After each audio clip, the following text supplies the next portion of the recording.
Anitha Pushpavanam Kuppusamy Viha YouTube channel அன்பர்கள் அனைவருக்குமே அன்பான வணக்கம். இன்றைய பதிவில் 2026ஆம் ஆண்டுக்கான தைப்பூச திருநாள் பற்றிய தகவல்கள் பார்க்க போகிறோம்.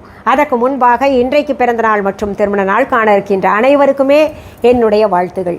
உங்களுடைய வாழ்க்கையில் நீங்கள் அனைத்து நலங்களும் வளங்களும் கிடைக்கப்பெற்று நீடூழி வாழணும்னு நான் முருகப்பெருமான் கிட்ட பிரார்த்திக்கிறேன். இந்த காணொளியை காண்கின்ற அனைவருக்குமே இந்த நாள் இனிய நாளாக அமையட்டும்.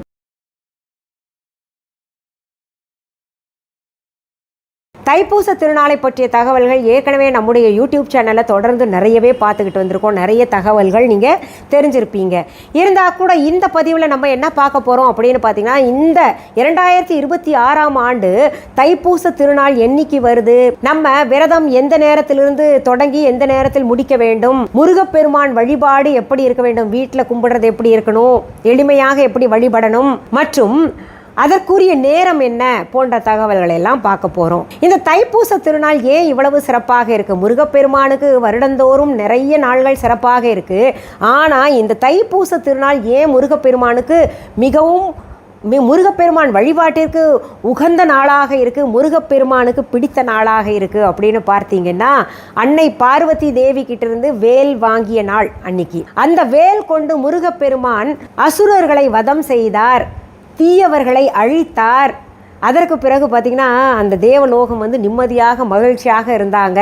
அது மட்டுமல்ல, இந்த நாளிலே தான் வள்ளி தெய்வானையோட முருகப்பெருமான் எல்லாருக்குமே காட்சி கொடுத்தார், மகிழ்ச்சியாக காட்சி கொடுத்தார். ஏன் அப்படின்னா, எப்போவுமே காட்சி கொடுக்குறாரு தானே அப்படின்னு கேட்டிங்கன்னா, முருகப்பெருமான் வள்ளியை திருமணம் செய்த பிறகு தெய்வானை ரொம்ப கோவத்தில் இருந்தாங்க. அது வரும் தானே, இயல்பு தானே, ஊடலில் இருந்தாங்க.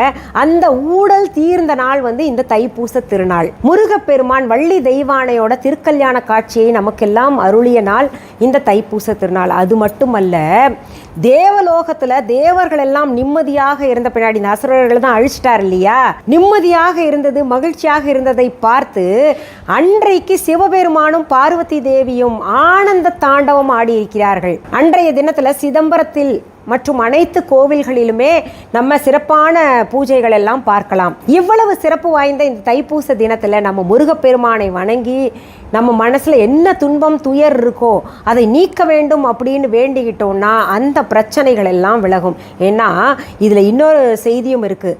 இந்த தைப்பூசம் என்னைக்கு வருது அப்படின்றது பார்த்தீங்கன்னா, தை மாதத்தில் வரக்கூடிய பௌர்ணமி தினமும் பூச நட்சத்திரமும் கூடியிருக்கின்ற நாளில் தான் வருது. வழக்கமாக பூச நட்சத்திரம் ஒரு நாளும் பௌர்ணமி ஒரு நாளும் நமக்கு அப்படியே தைப்பூசம் பாதி பாதியாக கொண்டாடுறது. இந்த நாளில் பாதி நாள் வரும், இன்னொரு நாளில் பாதி, அடுத்த நாள் பாதி நாள் வர்றது இருப்பது வழக்கம். ஆனால் இந்த வருடம் பார்த்திங்கன்னா ரொம்பவே சிறப்பான நாளாக அமைஞ்சிருக்கு. பௌர்ணமியும் பூச நட்சத்திரமும் இணைந்து வரக்கூடிய நாளில் நம்ம தைப்பூச நாள் கொண்டாடுறோம். இந்த பூச நட்சத்திரம் குரு பகவானுக்குரிய நட்சத்திரம். குரு யார்? முருகப்பெருமான் தான்.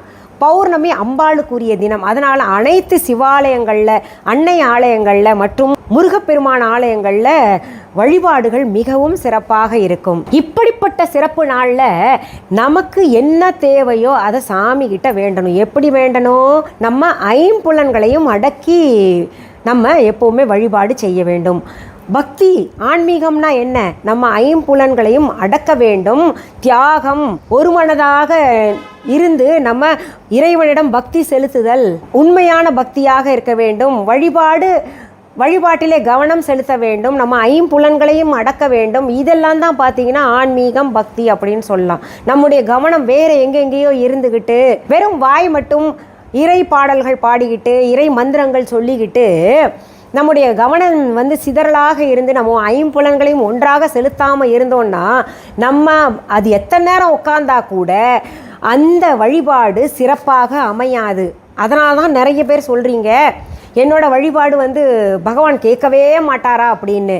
நம்ம ஐம்புலன்களையும் அடக்கி கொண்டு உண்மையான பக்தி, ஈடுபாட்டுடன், தியாக மனப்பான்மையுடன் ஒன்றாக நம் மனத்தை இறைவனிடம் செலுத்தி ஒரு நிமிடம் உட்கார்ந்து நம்ம வழிபாடு செஞ்சால் கூட அந்த வழிபாடு பலிச்சிரும். இது பார் அவன் விழுந்து விழுந்து கும்பிடவே மாட்டேங்கிறான், அவனை நல்லா இருக்கான் அப்படின்னு நினைப்போம். காரணம் என்னென்னா, ஒரு நிமிஷம்னா கூட அவங்க முழுமையாக தன்னை ஈடுபடுத்தி கொள்வார்கள். அந்த நேரத்தை, அந்த மனத்தை எல்லாமே தியாகம் செய்து இறைவன் பால் செலுத்துவார்கள். நான் எப்போவுமே சொல்லுவேன், நம்முடைய எண்ணமும் இறைவன், நம்முடைய எண்ணம் எப்போவுமே ஒரே நேர்கோட்டில், இறை என்கின்ற நேர்கோட்டில் பக்தி செலுத்தும் போது இருக்கணும் அப்படின்னு. அப்படி செலுத்தும் போது தான் பார்த்திங்கன்னா நம்முடைய துன்பங்கள் துயரங்கள் எல்லாமே போகும்.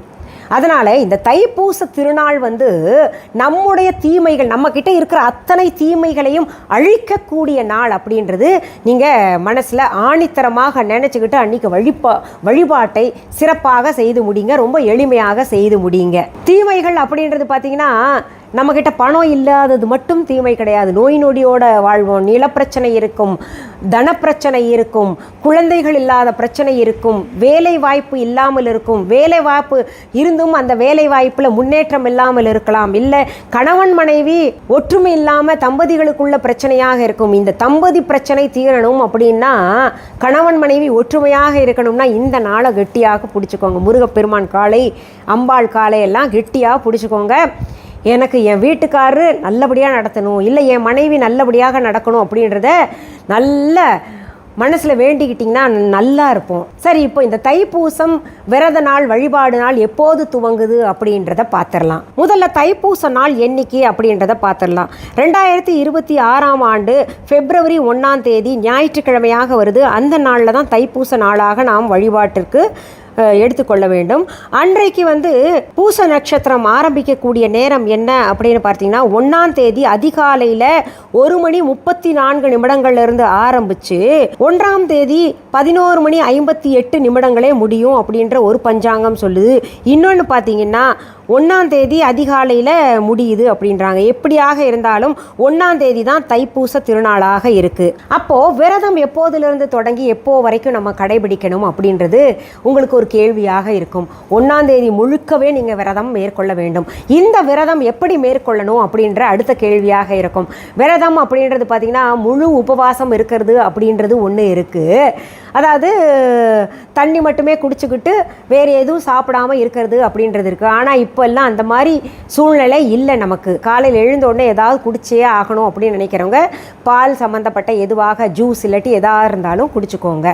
அதற்கு பிறகு நீங்கள் ஒரு வேளை சாப்பிட்டு கொள்ளலாம். சாப்பிட்றது பார்த்திங்கன்னா உப்பு காரம் குறைவாக இருக்க வேண்டும்.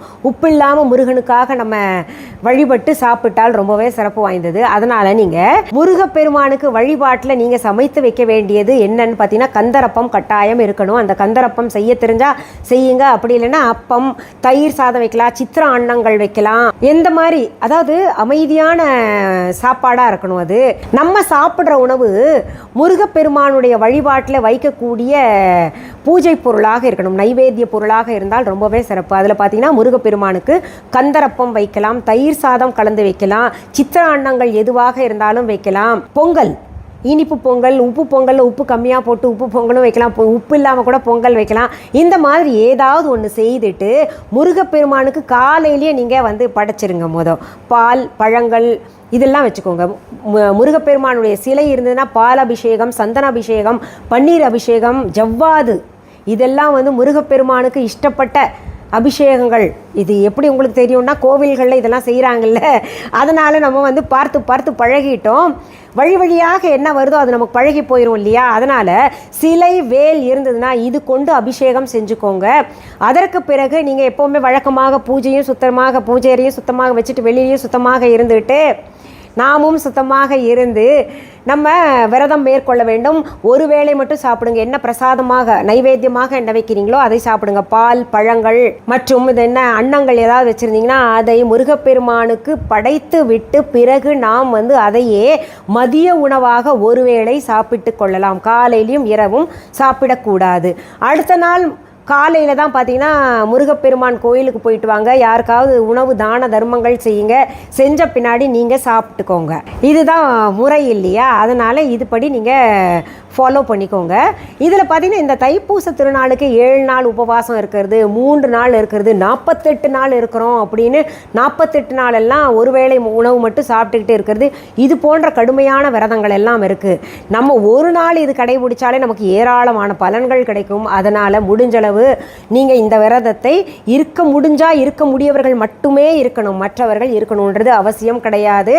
மற்றபடி பார்த்தீங்கன்னா நீங்கள் முருகப்பெருமான் வழிபாட்டில் என்ன மந்திரங்கள் தெரியும், முருகப்பெருமானுடைய காயத்ரி மந்திரமாகட்டும், இல்லை முருகப்பெருமானுடைய கந்தர் சஷ்டி கவசம், கந்தர் அலங்காரம், கந்தர் அனுபூதி, இந்த மாதிரி வேல்மாறல் படிக்கிறது, இந்த மாதிரி என்னென்ன பாடல்கள் எல்லாம் தெரியுதோ அதெல்லாம் படிச்சுக்கலாம்.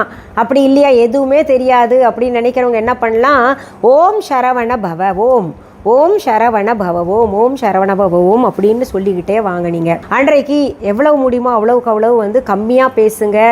விரதம் இருக்க முடியாதவங்கெல்லாம் மௌன விரதத்தை இருங்க. நீங்கள் மௌன விரதம் இருந்தாலே நமக்கு போதும், எல்லா பிரச்சனையும் தீர்ந்து போயிடும். அன்றைக்கி பிரச்சனையே வராது. அந்த நாளில் பிரச்சனை வரலன்னு எந்த நாளும் வராமல் நம்ம பார்த்துக்கலாம். அதனால் என்ன பண்ணுங்கள், மௌன விரதம் இருக்கலாம், உண்ணாவிரதம் இருக்கலாம். இது போல் இருந்து உங்களுக்குரிய வேண்டுதல்கள் எதுவாக இருந்தாலும் வேண்டிக்கோங்க. கட்டாயம் பார்த்தீங்கன்னா உங்களுக்கு அடுத்த வருஷம் தைப்பூச திருநாள் கூட உங்கள் பிரச்சனை எல்லாம் அப்படியே பனி போல் விலகிடும். இந்த தைப்பூச திருநாளில் முக்கியமாக நீங்கள் முருகன் கோயில், அம்பாள் கோயில், சிவன் கோயில், இந்த மாதிரி கோவில்களுக்கு போயிட்டு வாங்க. முக்கியமாக பக்கத்தில் இருக்கக்கூடிய முருகப்பெருமான் கோயிலுக்கு போயிட்டு வாங்க. அந்த விரத நாள்லேயே போயிட்டு வரலாம், இல்லை அடுத்த நாள் காலையில் கூட போயிட்டு வரலாம். உங்கள் சௌகரியம்தான் அதெல்லாம். அடுத்த ஒரு கேள்வி உங்களுக்கு வரும், நாங்கள் இந்த வழிபாடு செய்கிறதுக்கு முகூர்த்த நேரம் ஏதாவது இருக்கா அப்படின்னு கேட்டிங்கன்னா, முகூர்த்த நேரம் அப்படின்னு தனிப்பட்டதாக இந்த நேரத்துக்குள்ளே செஞ்சு முடியுங்க அப்படின்றது இல்லை. ஒன்றா காலையில் செஞ்சுக்கோங்க, இல்லை மாலையில் செஞ்சுக்கோங்க வழிபாடெல்லாம். இல்லை காலையிலும் சாயந்தரம் வரைக்கும் நாங்கள் முருகப்பெருமான் நாமத்தை சொல்லிட்டு வழிபாடு செய்கிறோன்னா அதுவும் சிறப்பு தான். எப்போவுமே இந்த பக்திக்கும் இந்த ஆன்மீகத்தும் நேரத்தையே சொல்ல முடியாதுங்க. இந்த பொங்கல் இது போன்ற விசேஷ நாள்கள் தான், பொங்கல் வைக்கிறதுக்கு நேரம் அதெல்லாம் தான் பார்க்கணும். மற்ற நேரத்தில் இந்த ஆன்மீகத்துக்கு நேரம் காலமே பார்க்கணுன்றது அவசியம் கிடையாது. சரி, இந்த பதிவு கட்டாயம் உங்களுக்கு பயனுள்ள பதிவாக இருக்கும். இதை உங்களுடைய ஃப்ரெண்ட்ஸ் ரிலேட்டிவ்ஸ்க்கு எல்லாத்துக்குமே ஷேர் பண்ணணும் அப்படின்றது என்னுடைய தாழ்மையான வேண்டுகோள். இதுவரைக்கும் என்னுடைய யூடியூப் சேனல் சப்ஸ்கிரைப் பண்ணாதவங்க உடனே சப்ஸ்கிரைப் பண்ணிக்கோங்க. பக்கத்தில் பெல் ஐகான் பட்டன் அழுத்திட்டு அதில் ஆல் என்கின்ற ஆப்ஷன் அழுத்தி விட்டுக்கோங்க. இப்போ நம்ம விஹா ஆன்லைன் பற்றி சொல்கிறேன். நம்ம விஹா ஆன்லைனில் அழகான முருகர் சிலைகள் பார்த்தீங்கன்னா, குட்டியூண்டு முருகர் சிலை அவ்வளோ அழகாக வடிச்சிருப்பாங்க. குட்டி முருகர் சிலையிலேருந்து பெருசு வரைக்கும் இருக்குது. வேலும் பார்த்திங்கன்னா இவ்வளோன்னு இருக்கும் அழகாக. கபோர்டெல்லாம் சின்ன சின்ன கபோர்டு வச்சு பூஜை செய்கிறவங்களுக்கு அந்த வேல் ரொம்பவே அழகான வடிவமைச்சிருக்காங்க. அந்த வேல் சின்னதுலேருந்து பெருசு வரைக்கும் 9 இன்ச்சஸ் வரைக்கும் இருக்குது. உங்களுக்கு தேவையான அளவில் வாங்கிக்கிட்டு பூஜை செய்யுங்க, அபிஷேகம் செய்யுங்க. இந்த பதிவில் இன்னொரு முக்கியமான விஷயம் சொல்கிறேன். முருகன் கோயிலுக்கு போகிறவங்க பால் கொண்டு போகலாம், முருக அபிஷேகத்துக்கு பால் கொண்டு போகலாம், பன்னீர் கொண்டு போகலாம், ஜவ்வாது கொண்டு போகலாம், மற்றும் சந்தனம் கொண்டு போகலாம். இதெல்லாம் நீரில் கரைச்சிட்டு குடத்துல கூட கொண்டு போவாங்க, காவடி எடுப்பாங்க, தேர் இழுப்பாங்க. இது போல் நிறைய விசேஷங்கள் இருக்குது. இந்த மாதிரி உங்களுக்கு ஏதாவது செய்ய முடிஞ்சால் கூட நீங்கள் போய் முருகன் கோயிலுக்கு கொடுக்கலாம். சரி, இப்போ நம்ம விஹா ஆன்லைனில் பார்த்தீங்கன்னா இருக்கக்கூடிய சிலைகள், வேல் எல்லாம் பார்த்துக்கலாம். நிறைய பொருள்கள் விற்பனை கொடுத்துட்ருக்கோம். நிறைய சாரீஸ்லேருந்து ஜுவல்லரிஸ்லேருந்து சோப்ஸ், ஆர்கானிக் சோப் செஞ்சு கொடுத்துட்ருக்கேன். நிறைய வெரைட்டி ரைஸ், பாரம்பரிய அரிசி வகைகள் கொடுத்துட்ருக்கேன். இன்னும் பல பொருள்கள் இருக்குது. குழந்தையிலிருந்து வயதானவர்கள் வரைக்கும் இருக்கிறவங்களுக்கு என்னென்ன பொருள்கள் தேவையோ அத்தனையுமே கொடுத்துக்கிட்டு இருக்கிறோம். அதை நீங்கள் வாங்கலைன்னா கூட கட்டாயம் போய் பாருங்கள். எங்கெங்கே போய் பார்க்குறது, நாங்கள் இப்போ தான் உங்கள் வீடியோ புதுசாக பார்க்குறோம் அப்படின்னு கேட்குறவங்களுக்காக சொல்கிறேன். நம்முடைய தம்ப்நெயிலே இருக்கும் viha.online அப்படின்னு ஒன்று இருக்கும். விஹா ஆன்லைன் அப்படின்னு ஸ்பெல்லிங் இருக்கும். அந்த Viha VIHAONLINE Viha online spelling கொண்டு போயிட்டு அப்படியே ப்ளே ஸ்டோர் அல்லது ஆப் ஸ்டோர் கொண்டு போயிட்டு டெக்ஸ்ட் பண்ணிங்கன்னா எங்களுடைய விஹா ஆன்லைன் ஷாப்பிங் ஆப் கிடைக்கும். அதில் மிஸ்ஸஸ் அனிதா குப்புசாமிஸ் விஹா அப்படின்ற எழுத்து பச்சை எழுத்தில் இருக்கான்னு பார்த்துக்கோங்க. டவுன்லோட் செய்த பின்னாடி கன்ஃபார்ம் பண்ண பின்னாடி நீங்கள் அதில் போயிட்டு உங்களுக்கு தேவையான மொழி மாற்றம் மற்றும் பண மாற்றம், அதாவது கரன்சி சேஞ்சிங் இதெல்லாம் கூட செஞ்சுக்கலாம். என்ன பொருள் இருக்குன்னு பொறுமையாக நிதானமாக ஒவ்வொரு கேட்டகரியாக போய் பாருங்கள். நிறைய கேட்டகரிஸ் இருக்குது. இது தவிர www.viha.online என்கின்ற இ-காமர்ஸ் வெப்சைட்டும் நடத்திக்கிட்டு வர்றோம். பொருள்களை நேரில் தான் பார்த்து வாங்குவேன் அப்படின்னு அடம் பிடிக்கிறவங்களுக்காக சொல்கிறேன். எங்களுடைய விஹா கடை வந்து சென்னை ராஜா அண்ணாமலைபுரத்தில் இருக்குது. அதற்கான phone number, address, Google root map எல்லாமே பார்த்தீங்கன்னா எங்களுடைய viha.online இ-காமர்ஸ் வெப்சைட்லேயும் இருக்குது, விஹா ஆன்லைன் ஷாப்பிங் ஆப்லேயும் இருக்குது. நம்முடைய ஒவ்வொரு வீடியோக்கு கீழேயும் பார்த்தீங்கன்னா டிஸ்கிரிப்ஷன் பாக்ஸ் இருக்குது இல்லையா, அதை ஓப்பன் பண்ணிங்கன்னா அத்தனை டீட்டெயிலும் இருக்கும். இதில் சில முக்கிய தகவல்கள் நான் உங்களுக்கு சொல்கிறேன். எங்களுடைய விஹா கடை சென்னை ராஜா அண்ணாமலைபுரத்தில் ஒன்றே ஒன்று தான் நடத்திட்டு வரேன். இதற்கான பிரான்ச்சஸ் எந்த ஊர்லேயும் எந்த நாட்டிலையும் கிடையாது. இன்னொன்று, என்னுடைய வீடியோ, ஆடியோ, புகைப்படம், அதாவது ஃபோட்டோ எல்லாம் பயன்படுத்திக்கிட்டு யாராவது அவங்களுடைய கடைப்பொருள்களை விற்பதற்கு இல்லை அவங்களுடைய வெப்சைட் அல்லது அவங்களுடைய ஆன்லைன் ஷாப்பிங் ஆப்க்கு பொருள்கள் விற்கிறதுக்கு பயன்படுத்தினாங்கன்னா அதற்கும் எனக்கும் தொடர்பு கிடையாது. அது டூப்ளிகேட், என்னோடது கிடையாது. என்னுடைய பொருள்கள், நான் விற்பனை செய்யக்கூடிய பொருள்கள், நான் தயாரிக்கின்ற பொருள்கள் அத்தனையுமே எங்களுடைய viha.online இ-காமர்ஸ் வெப்சைட் மற்றும் எங்களுடைய விஹா ஆன்லைன் ஷாப்பிங் ஆப் மற்றும் எங்களுடைய விஹா கடையை தவிர வேறு எங்கேயுமே கிடைக்காது. ஏமாந்துடாதீங்க. நீங்கள் எங்கேயும் ஏமாறாமல் இருக்கணும்னா எங்களுடைய Viha online shopping app download பண்ணி வச்சுக்கோங்க. எங்கேயும் பொருள்களை போய் பார்க்க வேண்டாம். பொருள்களை நீங்கள் அதிலேயே பார்த்து ஆர்டர் ப்ளேஸ் பண்ணிக்கலாம். என்ன பொருள் இருக்குன்றதை பார்த்துக்கலாம். சரி, மீண்டும் அடுத்தடுத்த பதிவுகளில் சந்திக்கும் வரை நன்றி கூறி விடைபெறுவது அனிதா குப்புசாமி. நன்றி, வணக்கம்.